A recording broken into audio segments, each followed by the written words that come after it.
Olá, muito boa noite. Esse é o Jogo do Poder. Muito obrigado pela sua audiência.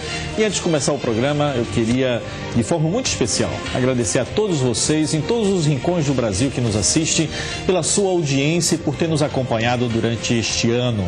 Hoje é o programa de número 52, ou seja, faz as 52 semanas que nós estamos aqui todos os domingos às 23 horas com o Jogo do Poder para todas essas regiões aí em que você capta o nosso sinal. Muito obrigado pela sua audiência e espero que nas próximas 52 semanas você continue conosco aqui na Rede CNT, em especial no Jogo do Poder. O e-mail, para quem não sabe, é o jogodopoder@cnt.com.br. Muito bem? Bem, a conversa de hoje é com o secretário estadual de Desenvolvimento Metropolitano de São Paulo, do Estado de São Paulo, o secretário estadual, o senhor Edson Aparecido. Muito obrigado, secretário. Obrigado a você pelo convite, Rui, é um prazer enorme estar no seu programa. Muito bem. Secretário, se fala muito, né, inclusive na pauta quando chegou para mim, vamos falar sobre região metropolitana, muito bem. O exemplo que se tem nos Estados Unidos, por exemplo, eu inclusive já tratei desse assunto aqui com outro secretário, é que região metropolitana, ou os condados, como são, por exemplo, nos Estados Unidos, os prefeitos das cidades que compõem o condado, eles são prefeitos, não é que sejam chamados de prefeitos fracos, mas são prefeitos. E o prefeito da região maior, mais importante, é considerado o prefeito forte, né? Ele tem mais poderes do que aqueles outros que estão naquelas regiões menores. Se espera fazer do que está criando agora aqui, pelo menos na área de São Paulo, e que deveria também fazer em todas as regiões metropolitanas, porque acaba a cidade maior absorvendo toda o maior, não quer dizer prejuízo, mas o maior movimento em transporte, o maior movimento em hospitais, etc, etc. Enfim, o que se quer fazer com a região, com essa ideia da região metropolitana de São Paulo? Olha, é um fato novo, importante. O governador Geraldo Alckmin, nessa nova etapa do governo de São Paulo, Rony, ele o que fez? Extinguiu várias secretarias, unificou um outro conjunto delas, e a única secretaria que ele criou foi a Secretaria de Desenvolvimento Metropolitano. E por que isso? Porque o processo de governança metropolitana, ele cada vez mais é um imperativo. Hoje, para você resolver problemas que são comuns entre cidades vizinhas, você só pode resolvê-los se tiver um planejamento integrado e onde você possa exatamente buscar na parceria a solução desses problemas. Nós já tínhamos a região metropolitana de Santos, da Baixada Santista, com 9 cidades, a região metropolitana de Campinas, com 19 cidades, e agora, então, aprovamos. E a relação desse novo conceito de região metropolitana não vai passar disso, então, né? É a ajuda mútua entre os governantes municipais para saber como centralizar, ou melhor, conduzir melhor a questão do transporte e outras áreas, ou envolve uma modificação, e aí vem a minha pergunta inicial, ou envolve uma modificação no gerenciamento das cidades e dessa área metropolitana? Na gestão dessa área metropolitana, porque para você ter uma ideia, a chamada macrometrópole paulista, que envolve Santos, Campinas, o Vale do Paraíba e a cidade de São Paulo, o entorno da cidade de São Paulo, que são 39 cidades, são 153 municípios.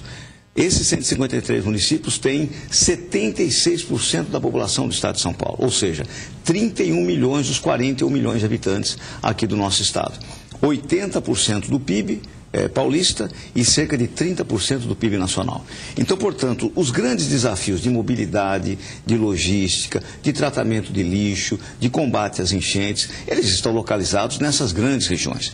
É aí que é fundamental que o Estado, o governo do Estado, tenha um planejamento que precisa, evidentemente, ser articulado com os municípios para dar a essas regiões competitividade, qualidade de vida, sustentabilidade, preservação ambiental e combate à pobreza.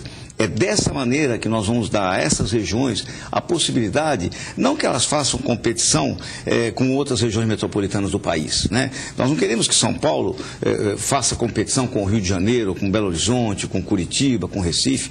Nós queremos que que São Paulo faça competição com Singapura, nós queremos que São Paulo faça competição com Barcelona, com Nova York, com Londres, que seja efetivamente um polo de atração de empregos de altíssima qualidade, né? Esse é que é o grande desafio que nós temos pela frente. Agora, vai precisar modificar alguma lei para implementar isso? Nós já aprovamos uma lei na Assembleia Legislativa, criando alguns instrumentos importantes para que a gente possa ter esse processo de planejamento. Tipo? O primeiro deles, nós criamos o Conselho de Desenvolvimento Metropolitano. O que é isso, Rony? Para você ter uma ideia, nós vamos ter uma mesa onde sentam os 39 prefeitos da região metropolitana, mais os representantes do governo do estado, para planejar no curto, no médio e no longo prazo quais são os grandes desafios dessa região. Mobilidade, transporte, logística, combate à enchente, como eu disse, lixo, né? Então, esse instrumento a gente não tinha. Para você ter uma ideia, para que a gente possa combater a enchente que ocorre aqui no centro de São Paulo, no mercado municipal, é preciso você fazer o piscinão na cidade de Mauá. Mas o prefeito da cidade de Mauá não tem recursos para fazer um piscinão, uma canalização de rio. Aí que entra o Estado, que em parceria às vezes com o governo federal e em parceria com os municípios vai buscar a solução desse problema. Quer dizer, essa reunião desse conselho, ela é puramente administrativa e gerencial. Ela não, obviamente, seria inconstitucional a criação de qualquer diretriz em termos de norma, lei ou qualquer coisa assim. O que o Conselho vai produzir são políticas de planejamento que o governo de São Paulo vai adotar. Nós estamos fazendo um instrumento, Rony, de governança absolutamente moderno, contemporâneo, que é exatamente descentralizar a decisão, descentralizar poder. Porque se de um lado você tem o planejamento e o financiamento é do Estado, hoje a Constituição do país estabelece que mais de 90% da titularidade de serviço público é do município. Quem cuida do lixo é o município, quem cuida do transporte é o município, quem cuida da drenagem é o município, mas quem financia, quem faz o planejamento é o Estado. Eu queria fazer um parêntese, até mesmo por uma questão de apenas de conversa, não é o caso. Não é o caso, mesmo porque as cidades que eu dou exemplo são cidades que não se comparam a que estão na região metropolitana de São Paulo. Mas eu tenho um livro que eu escrevi lá atrás, em 2001, eu sou formado também em administração pública. E a minha sugestão para a administração pública naquela ocasião em que eu escrevi o livro era que as cidades com menos de... ao mesmo tempo que eu falo isso, obviamente que muita gente vai dizer, isso é o sonho, isso é uma coisa maravilhosa, mas no Brasil eu acho que é impossível e acho que vai ser impossível aplicar isso. Mas ninguém pode deixar de, pelo menos, deixar de sonhar. Claro. Né? Então, a minha sugestão era que as cidades com até 50 mil habitantes, primeiro, não deveria ter vereadores pagos pelo serviço público, pelo público. O vereador ele deveria ser voluntário, como é em muitas cidades americanas com menos de 50 mil habitantes. Então, o senhor que trabalha na farmácia, por que ele vai ter que receber como vereador para se reunir de 15 em 15 dias para dar para uma cidade de 50 mil habitantes? Não tem o menor sentido. Enfim, o advogado, aquele que tem a sua profissão, ele não tem por que deixar a sua profissão para exercer o serviço de vereança, que quando se reúne nessas cidades de 50 mil habitantes, nós temos exemplo no Brasil inteiro que funciona assim, se reúne de 15 em 15 dias. E no caso também das cidades com menos de 50 mil habitantes, eu sou favorável a que deixe de existir a figura dos secretários. Por quê? Ninguém melhor, por exemplo, do que o diretor do hospital para, formar um comitê junto aos enfermeiros, os outros médicos, e daí darem a sugestão ao prefeito. Ninguém melhor do que o presidente do sindicato dos agricultores, para ser o que seria o secretário de Agricultura, para, junto com os seus membros, os seus associados, sugerirem ao prefeito, a diretora da escola, com seus professores na questão da educação. Então, eu fiz esse parênteses porque, dentro dessa conversa da criação da região metropolitana, que é um fato novo, imediatamente me remeteu a essa questão do meu pensamento de 2001, fazer essa sugestão, que eu sei que não vai para frente de jeito nenhum no Brasil, porque os interesses, e a maioria daqueles que se elegem, e permitam ser muito franco aqui, a maioria daqueles que se elegem em todos os níveis, se elege, na verdade, é a busca de um emprego, e não, de fato, para atenderem aos interesses da população. Olha, eu acho que nós temos duas coisas importantes aí a destacar. nações que têm o federalismo, como tem o federalismo brasileiro, são poucas, são cerca de 27 no mundo todo. O federalismo brasileiro é um federalismo bastante consolidado. E apesar de todos os seus problemas, nós temos uma estrutura hoje, onde as instituições, União, Governo do Estado e municípios, acabam cumprindo um papel importante. Cada uma na sua esfera de decisão, cada um na sua esfera de poder, cada um na sua esfera de serviço que tem que prestar para a população. E no caso nosso, realmente, a Constituição de 88, ela deu aos municípios muita força. Porque o cidadão, Rodrigo, o cidadão não mora na União, o cidadão não mora no Estado, o cidadão mora no município. É ali que ele tem, evidentemente, todos os seus problemas estão colocados. Então, o federalismo brasileiro é um federalismo avançado, né, nesse aspecto. Eu acho que, do ponto de vista também das estruturas democráticas que consolidou, eu acho também são importantes. Eu acho que o que nós precisamos é cada vez mais aperfeiçoar essas instituições para que cada uma delas cumpra o papel efetivamente público que tem, né? Acho que o Brasil tem avançado muito e vai avançar cada vez mais se nós tivermos uma imprensa livre, uma imprensa crítica, né, se nós tivermos, enfim, transparência nas ações públicas. Por que é importante você criar instrumentos e estruturas... E que, independente do tempo, seja ele primeiro ou segundo, as instituições sejam todas muito honestas e os ministros também. Sem dúvida.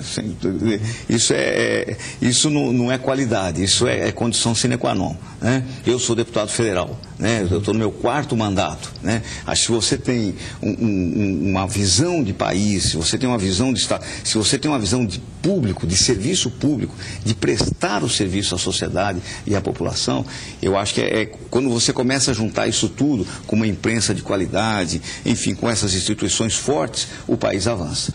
O que nós estamos fazendo aqui em São Paulo tende um pouco a isso. As grandes regiões metropolitanas do mundo só avançaram com esse espírito de governança, né? Barcelona, Nova York. Barcelona, antes das Olimpíadas, não era nada.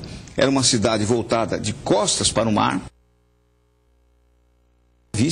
Eu estive em Barcelona agora, no início do ano, e o grande projeto de Barcelona é se transformar na capital do Mediterrâneo. Mas por quê? Porque lá eles juntaram as 7 cidades no entorno de Barcelona para tratarem dos mesmos problemas, que é o que nós estamos fazendo aqui. Ontem tomou posse o Conselho, foi eleito o presidente do Conselho, que é o prefeito Gilberto Kassab. O vice-presidente é o prefeito Emílio de Osasco, do PT. Aliás, isso é uma outra coisa importante. E foi utilizado, tipo assim, a regra de cidades mais populosas, mais importantes? Porque quando surgiu a região metropolitana da Baixada e de Campinas, foi Campinas e Santos que assumiu a primeira presidência. Então nós repetimos o modelo, depois tem o rodízio. A cada ano muda o presidente. E mais, como o governo do Estado é PSDB, o que nós achamos importante? Seguir uma orientação que o governador nos deu, o presidente e o vice não são do nosso partido. O prefeito Gilberto Kassab, do PSD, e o vice-presidente é um prefeito do PT. Me perdoe a ignorância, mas tem algum prefeito na área metropolitana que seja do PSDB? Tem, nós temos 4 prefeitos na região metropolitana. Não são de cidades grandes, são de cidades... A maior é Cotia. Né? Então, esse espírito de governança, ele precisa ser suprapartidário. Né? Porque senão a gente não consegue resolver os problemas. Apesar do Kassab ser meio PSDB, né? Não, eu acho que é um aliado. É um aliado, sempre foi um aliado importante. Né? Mas olha, nós temos feito um trabalho, nós fizemos a agenda metropolitana do ABC. Vou te dar um exemplo. Vamos fazer o seguinte, César, eu tenho que ir para um intervalo comercial, claro, e nós continuamos porque eu quero ainda entender, depois que o senhor der essa explicação que o senhor ia falar agora, eu quero entender como na prática, como era que vai funcionar, uma vez que todos esses prefeitos têm uns orçamentos muito grandes, são cidades, na maioria delas, muito importantes, e até que ponto entra o dinheiro da verba deles e a verba do governo. Como é que é dividida essa história? Então, logo depois desse intervalo comercial, nós já voltamos. Muito obrigado pela sua audiência. Até daqui a pouco.